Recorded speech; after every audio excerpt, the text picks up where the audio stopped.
India TV YouTube channel को subscribe करें और बेल आइकन दबाएं। अब बात आज की सबसे बड़ी खबर की करेंगे। दिल्ली की केजरीवाल सरकार पर जरूरत से 4 गुना ज्यादा ऑक्सीजन मांगने का आरोप लगा है। ये जानकारी ऑक्सीजन संकट को लेकर बनी सुप्रीम कोर्ट की टास्क फोर्स की रिपोर्ट से सामने आई है। रिपोर्ट के मुताबिक देश में ऑक्सीजन संकट के दौरान दिल्ली सरकार द्वारा 1140 मीट्रिक टन ऑक्सीजन की मांग की गई थी, लेकिन उस वक्त दिल्ली को केवल 279 मीट्रिक टन ऑक्सीजन की ही जरूरत थी। रिपोर्ट में यह भी दावा किया गया कि दिल्ली की इस मांग की वजह से करीब 12 राज्यों में ऑक्सीजन की किल्लत तक पैदा हो गई। ये एक बड़ी जानकारी इस रिपोर्ट से सामने आई है। कुल 126 पन्नों की यह रिपोर्ट है जो सुप्रीम कोर्ट में दी गई है और इस रिपोर्ट में यह जानकारी निकलकर सामने आई कि दिल्ली सरकार ने जितने ऑक्सीजन की मांग की थी उतनी ऑक्सीजन की जरूरत दिल्ली को नहीं थी। 4 गुना मांग बढ़ाकर दिल्ली सरकार ने यह दावा किया था इतनी ऑक्सीजन दिल्ली को चाहिए। दरअसल दिल्ली सरकार की तरफ से 4 गुना ऑक्सीजन की डिमांड 25 अप्रैल से 10 मई के बीच की गई थी। यह वो वक्त था जब देश भर में ऑक्सीजन को लेकर हाहाकार मचा हुआ था। केजरीवाल सरकार की डिमांड की वजह से सुप्रीम कोर्ट ने केंद्र सरकार को यह आदेश दिया था कि दिल्ली को रोजाना 700 मीट्रिक टन ऑक्सीजन की सप्लाई की जाए, लेकिन अब सुप्रीम कोर्ट की ही टास्क फोर्स ने केजरीवाल सरकार की इस मांग पर सवाल उठाए हैं। संवाददाता गौनिका अरोड़ा हमारे साथ इस खबर पर जुड़ी हुई हैं। गौनिका, आप सिलसिलेवार तरीके से बताएं, मांग कितनी की गई थी, जरूरत कितनी ऑक्सीजन की थी इस रिपोर्ट में और क्या बातें हैं?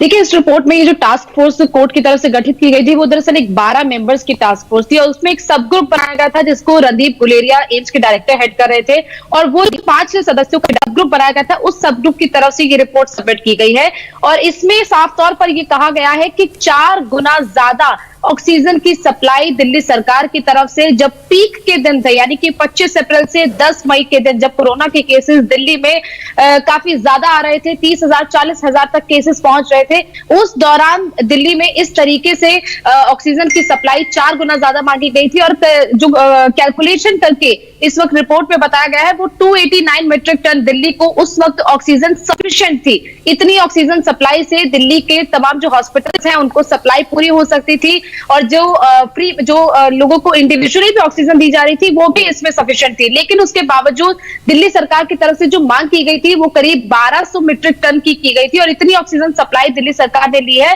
और साफ तौर पर यह कहा गया है कि इतनी ऑक्सीजन सप्लाई से 12 मुख्य राज्य जिनमें कोरोना के केसेस पीक पर थे उनकी ऑक्सीजन की सप्लाई जो है वो प्रभावित हो सकती थी और ऐसा दिल्ली सरकार की तरफ से करीब उन पीक के दिनों में किया गया था और ये 15 से 20 इसी रिपोर्ट को पढ़ रही थी गौनिका, तो इस रिपोर्ट को पढ़ने से ये समझ में आया कि ये टास्क फोर्स का ये जो सब ग्रुप आप जिसकी बात कर रही हैं वो ये भी कह रहा था कि दिल्ली और मुंबई जैसे बड़े शहरों को ज्यादा ऑक्सीजन की सप्लाई की जरूरत है, लेकिन जितनी ऑक्सीजन सप्लाई की गई वो कई ज्यादा है बजाय इसके जितनी डिमांड थी।